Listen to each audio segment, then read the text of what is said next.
Emma dear, I hate to bring you bad news, but I won't be attending your wedding today. Honestly, it's a waste to even give a card to a wedding like yours. I bet it won't even be a grand ceremony. My brother's wife ridiculed me over the phone, and all I could muster was a weak, aha. She probably expected me to beg her to come, given her nasty character, but I had no intention of doing that. My name is Emma. I've been dating my fiancé, Noah, for 5 years, and we've decided to get married. We both live alone, but our homes are close, so we've been semi-living together for quite some time. Life won't change much after marriage, so we can get married with peace of mind. Noah's parents are lovely people and have been caring for me even before the marriage. When I visit my in-laws, they cook meals that cater more to my taste than Noah's, showing how well I get along with them. Noah also gets along well with my parents. I was initially worried about whether my introverted and shy brother William would get along with Noah. Surprisingly, they share common hobbies, both loving fishing, and they have such a great relationship that they go fishing together. When I return home, William often looks disappointed, asking, "Isn't Noah coming this time?" Our relatives get along well, and they are decent people, so I wanted to believe that this marriage would work. However, there was one problem. My brother's wife has an appalling character. Alex, my older brother by 3 years, was a decent person until he got married. He was hardworking and never caused any major trouble, a completely normal guy. But his choice of a marriage partner was not the best. He got married at 28 to a woman 5 years his junior. She wore flashy clothing with a lot of skin exposed, and I couldn't believe Alex, who was as earnest as they come, would choose her. Maya was already pregnant when her marriage to Alex was decided. In other words, it was a shotgun marriage. We were shocked at Alex's sudden decision, but as a family, we couldn't deny it. We'd accepted Mia, but her attitude was terrible.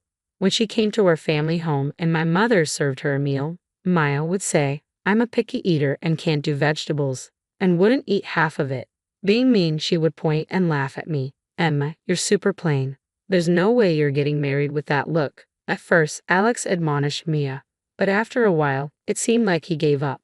After their child was born, Maya didn't seem to care much about childcare, and Alex was almost single-handedly raising the child during his parental leave. Maya went out to play every night, but Alex forgave her, saying, "Maya is still young."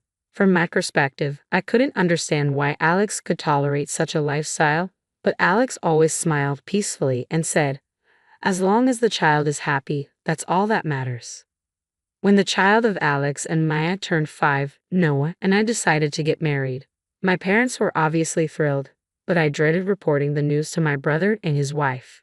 Maya loved to look down on me, so it was clear that she would have something to say.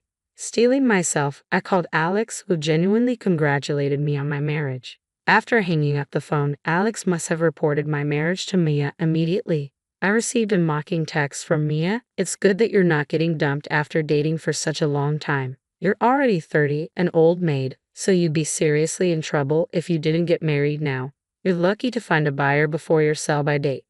Mia's message left me more baffled than angry, but having told her, I let it go. I'd informed Alex about the wedding, and since Mia wasn't ranting about it, I figured she respected our decision. When I told Noah that we communicated our wedding plans to his brother and sister-in-law, relief spread over his face. Noah had met the couple before, and his first experience was Mia saying, "Wow, you're so out of touch. Who dresses like that these days? But I guess you match Emma in your blandness." Maya just loved to assert her superiority. She had criticized Noah's completely normal attire. "Did I embarrass you with my shabby look, Emma?" "I'm sorry," Noah apologized, looking downcast. To cheer him up, I joked, "Your clothes are perfectly fine. If anything, Maya's scantily clad style is what's shabby. She's almost in her late 20s, you know." Noah smiled again. Mia, who got married in her early 20s, was now approaching her mid-20s but dressed in a way that left nothing to the imagination. There was no hint of maturity about her. Seeing her shoddy appearance, it was hard to believe that she was the wife of Alex, who was dedicated and always put their child first. I felt indignant that Mia had insulted Noah, my beloved. That's why Noah and I made a decision about our wedding. When we told Alex, he said, "I got it. I'll tell Mia." Then Maya didn't complain about our decision. We thought everything would be okay until Maya called on the wedding day. We were all set, dressed, and made up, just waiting for the ceremony to start. As Noah and I were chatting pleasantly with our parents, my phone rang. I had forgotten to mute it, which was stashed in the waiting room with our belongings. As I quickly grabbed it, I saw Mia's heavily filtered avatar on the screen. A call from Mia on my wedding day was ominous, but I answered. Hello, Emma, sorry to be a bother, but I won't be attending your wedding today. It'd be a waste to give you a gift for such an insignificant wedding. I couldn't help sighing at Mia's condescending tone. Alex had said he would tell Mia, but had she forgotten? She didn't seem to know about the decision Noah and I had made when we planned our wedding. Okay, but just so you know, we didn't invite you or Alex to our wedding. Maya must have been expecting me to beg her to attend because she was a family member. The surprise in my response seemed to baffle Mia, and a sharp gasp came from the other end of the phone. Alex should have told you. We decided not to invite you and Alex to our wedding. We thought it might be hard on you with a child and all. Of course, that was just a polite excuse. Maya has a poor tolerance for alcohol, and we were afraid she might cause a scene at the reception. We were honest with Alex about the real reason, and that Noah and I didn't have a high opinion of Mia. Alex knew our families weren't fond of Mia, so he accepted our decision without a fuss. But now Maya was acting as if she didn't know, which was perplexing. In the midst of my confusion, Maya blurted out, "How could you not invite your brother and sister-in-law to your wedding? Don't you realize how rude that is?" We knew it was rude, but it was a tough decision we had to make. Unable to tell Maya outright that we didn't invite her because we disliked her, I was left stammering. Then she said, "Just you wait," and hung up. My face paled as I talked to Mia, and Noah became extremely worried about me. We told Noah and my parents about the call from Mia. They, too, were taken aback, but then my mother, Sarah, remembering that it was a day of celebration, said brightly, "Let's forget about Mia for today and enjoy the wedding." With that, the atmosphere lightened. That's right, there was no point in worrying about Mia. Today was about Noah and me. I had to hold myself together. Bolstered by Sarah's words, we managed to carry on with the wedding ceremony. After the sacred ceremony at the chapel, we moved to a large hall for the reception. As we made our entrance to the reception hall to the tune we'd chosen beforehand, our friends complimented us on our appearance. It felt great. The introduction of the bride and groom, the cake cutting, everything was going smoothly until it was time for me to read a letter to our parents. Then the doors of the reception hall swung open. Everyone's eyes were on Mia. She was wearing a flamboyant dress, her hair done up, but Alex, looking pale behind her, was inexplicably dressed in a t-shirt and jeans. As the audience murmured, wondering if it was some kind of surprise, Maya grabbed a wine glass from a table and downed a glass of sparkling wine in one go. Then she glared at me and yelled, "I've never seen a more outrageous wedding. This is the worst of the worst." After all, the bride didn't even invite her brother and sister-in-law. This wasn't a surprise performance. As the guests realized what was happening and started to whisper, my parents hurried over to Maya to calm her down. But Maya was unstoppable. Looking around the hall, she said to Alex, "This place is so tacky. Our wedding was much grander, wasn't it? This is what you get from a wedding of the poor." Alex, now white-faced, was trying to say something to Mia. He must have been trying to stop her, but it was clear to anyone watching that Mia held the power in their relationship. At that very moment, as Mia wandered aimlessly around the venue asking in a daze, "Where should we sit?" divine punishment came crashing down on her.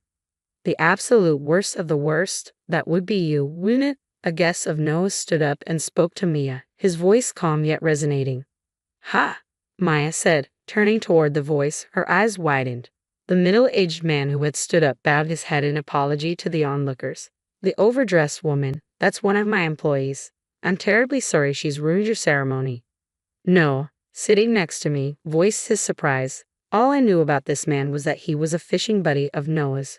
Despite their age difference, I had heard they had a great time talking about fishing. It seemed that Noah had no idea this man was a CEO, let alone the CEO of the company where Maya worked. Even when I asked him what was going on, all Noah could do was shake his head in confusion. Mia, for her part, stood speechless with her mouth agape at the CEO's revelation. There was no doubt she was now in a tight spot.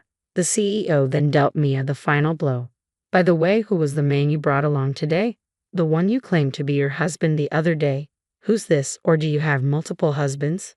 At the CEO's shocking declaration, Maya began to panic. Alex, always the helpless one, grabbed Mia by the wrist and ushered her out. "I'm terribly sorry for the trouble. I'm at fault for not supervising my wife properly. This reception was prepared with so much effort by the bride and groom. We'll leave now. Please enjoy the rest of the event. In the center of the venue, Alex made Maya bow her head in apology, then led her out of the venue. The atmosphere at the wedding reception cooled instantly, and that's when Mason took the mic. I was worried about how he would handle the situation, but Mason really was a pro. He warmed the frozen atmosphere by talking about Noah's great personality and shared some funny stories about the relationship advice Noah often sought from him. The tension in the venue dissolved, and the rest of the ceremony was able to proceed as planned. After the reception, during the farewell, Mason deeply apologized to us again. But it wasn't Mason who was at fault, it was Mia. In fact, the only reason we were able to continue with the reception as planned was thanks to Mason. When I expressed our gratitude, Mason smiled and said it was a good ceremony before heading home. After such a tumultuous wedding, it seemed my brother and his wife were heading for even more turbulent times. It came to light that Mia had been involved with several men. On the day of the wedding, Mia, who had been preparing herself in a huff after my call, made a huge fuss and demanded that Alex, who had been spending time with the kids, drive her to the venue. Alex had apparently made it clear to Mia that they would not be attending our ceremony, but Maya was always distracted, fiddling with her phone. He had told her several times, but it seemed she had let it go in one ear and out the other. Alex opposed Maya's actions time and time again, telling her she couldn't do this, but when Maya kicked up a fuss and insisted on going by taxi, he reluctantly tagged along. Perhaps Alex felt responsible to contain Maya when she went on a rampage at the venue. He later apologized for not being able to stop her and paid the full cost of the ceremony. When Alex received Mason's revelation about witnessing Maya's infidelity, he left the venue with Mia. He entrusted the child to a friend and confronted Mia. To his surprise, Maya admitted to having relationships with multiple men, something she had been doing since before their marriage. She confessed to choosing Alex, the highest earner and most submissive among her partners, to be her husband. The identity of the baby's father was unknown, but of course she kept this from Alex. This meant Alex could have been raising a child that was not his own. Shocked, Alex conducted a DNA test with the child. The DNA test confirmed they were not related. Despite his agony, Alex decided he wanted custody after the divorce. Maya treated the child with indifference, and Alex felt he couldn't trust the child to her. Maya probably never wanted the child in the first place, so she easily gave up custody to Alex. However, they had numerous disputes over alimony during the divorce proceedings. In the end, Alex received a large sum of alimony from Mia, but seeing him say, "There's no point in having money," with a sad smile was heartbreaking. Some years have passed since that ordeal. Noah and I had a baby, and when we brought the baby home, Alex's child was excited, exclaiming how cute the baby was. I had been worried about Alex, who had seemed dispirited after the divorce and his return home, but he seemed lively now. Seeing Alex holding my baby and saying with a laugh, "I remember this, babies are so soft," made Noah and I share a smile. Despite our wedding almost being ruined by Mia and Alex's life being trampled on, we are living happily now. Alex told us, "No matter what happens, if you have the desire to protect your child, you can overcome anything. Now that you're parents, you both have to try even harder." His words resonated deeply with us.